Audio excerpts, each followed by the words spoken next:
ডুমুর গাছ, যোগু ডুমুর। এই যে এগুলো দেখতে পাচ্ছি যোগু ডুমুর। এই ডুমুরটি খাওয়ার টাইম হয়ে গেছে, এখনই খাওয়া হয়।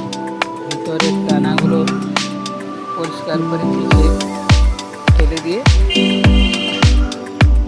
কীভাবে রান্না করে বলে দিচ্ছি। কিছুটা দানাগুলো ফেলে দিয়ে জলে সিদ্ধ করে জলটা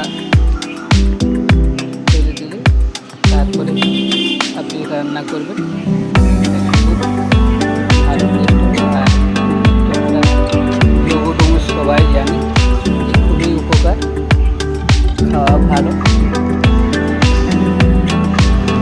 বলে সাবস্ক্রাইব করুন, পাশে থাকুন, সাপোর্ট করুন, লাইক কমেন্ট শেয়ার বেশি বেশি করে শেয়ার করুন।